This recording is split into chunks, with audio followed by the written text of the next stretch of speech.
کہ 12 بجے تک ہمارا جوان اس لیے لگا رہتا ہے تاکہ اس پر کسی لڑکی کی کوئی آئی ڈی ہمیں اوپن مل جائے اور ہم اسے چیٹ کر سکیں. یہ حالات حاضرہ پڑا ریسرچ کیا ہے میں نے اس پر. اس لیے نا تاکہ ہم کسی کی عظمت و عزت کے ساتھ کھلواڑ کر سکیں. اسی لیے تو. لیکن افسوس تمہیں پتہ نہیں ہے کہ مدینے کے تاجدار نے ہمیں کون سا درس دیا ہے. مدینے کے آقا صلی اللہ علیہ وسلم نے ہمیں کون سی تربیت اور کون سی تدریس دی ہے جس کے ذریعے ہمیں اپنی زندگی گزارنی چاہیے. جوان جوان لڑکے دکانوں تراہوں نکڑوں بازاروں میں اس لیے بیٹھتے ہیں, ایسی جگہ چنتے ہیں جہاں سے لڑکیوں کا راہ گزر ہو. صحیح ہے. جہاں سے جوان لڑکیاں گزرا کرتی ہیں وہاں یہ بیٹھتے ہیں تاکہ ہم کسی کی ماں بہن بیٹی نکلے تو اس پر گندی نگاہیں ڈال کر تاڑ سکے. تم کیا سمجھتے ہو کہ یہ تم اپنی جوانی میں آ کر کے اپنے جوانی کا اظہار کر رہے ہو؟ اسے جوانی کا اظہار نہیں کہتے, اسے یہ کہتے ہیں کہ ہم اپنے آپ اپنے لیے جہنم میں گڈھا کھود رہے ہیں. جس قوم کا جوان بعمل نہیں ہوتا ہے وہ قوم کبھی ترقی نہیں کرتی ہے. صحیح ہے.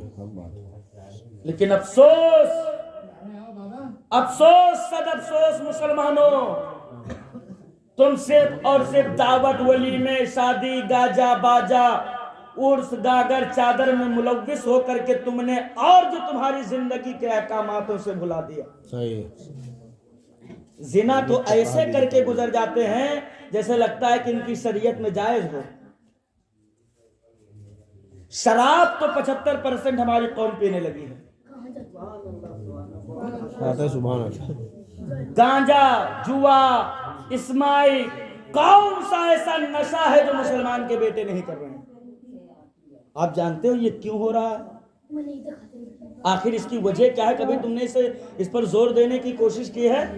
اس لیے کہ تم نے علماء کے دامن کو چھوڑ دیا ہے, مدرسوں کو اپنے دامن سے ٹھکرا دیا ہے اور تم نکل گئے ہو مغربی تہذیب کی جانب. علم والے بنو اور علم مصطفیٰ سیکھو.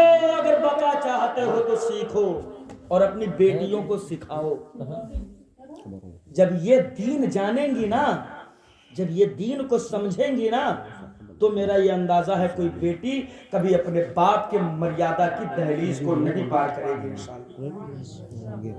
جب ان کے سینے میں اسوہ حسنہ شامل ہوگا, سیدہ طیبہ طاہرہ فاطمۃ الزہرا کی زندگی, ان کی پاکیزہ زندگی کے اطوار اور اعمال و کردار شامل ہوں گے, تو میرا یہ یقین ہے کہ کبھی آپ کے گھر کی بیٹی اپنے قدم کو باہر نہیں نکال سکتی.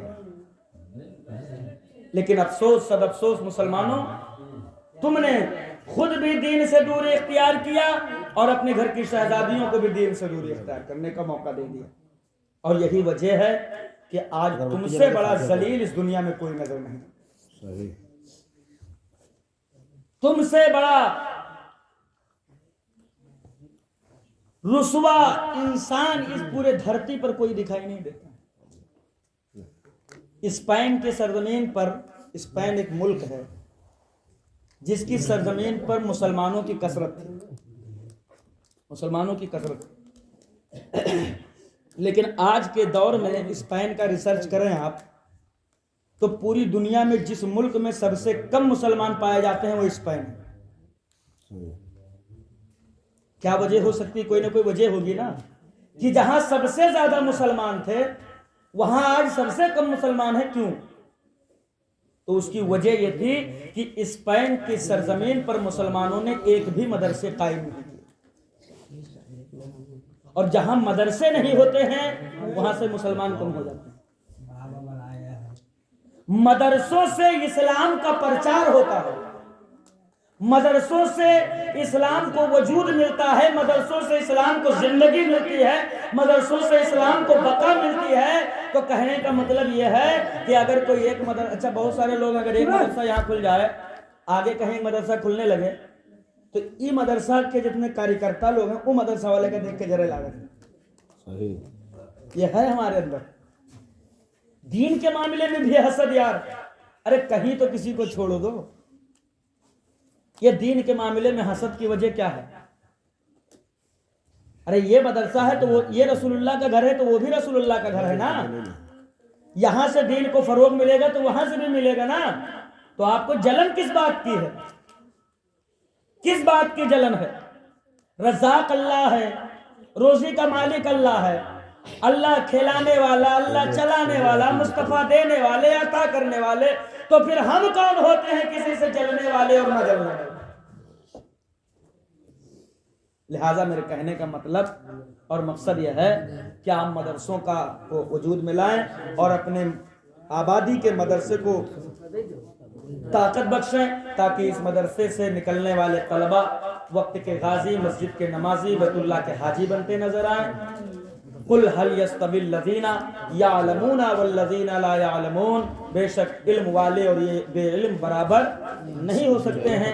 علماء کرام تشریف لا رہے ہیں. نعرہ تکبیر، نعرہ رسالت، مسلک اعلی حضرت، علماء اہل سنت. آپ دیکھ سکتے ہیں ہمارے داہنی جانب مداح خیر الانام طوطی چمنستان رضا حضرت مولوی صلاح الدین صاحب قبلہ دامہ برکاتہ تشریف رکھتے ہیں. ہمارے بائیں جانب برادر کبیر خطیب اعظم ہندوستان حضرت علامہ مولانا شاہ مولانا محمد نثار خان صاحب قبلہ دامہ فیضوں وہ بھی تشریف رکھتے ہیں. ان دونوں بزرگوں کے چہرے کی زیارت کریں. ان کا پرمغز خطاب، ان کی سریلی آواز میں اشعار آپ سماعت کر کے اپنے تمام قلوب و اذہان کو منور و مجلہ مجکہ و شفا فرمائیں.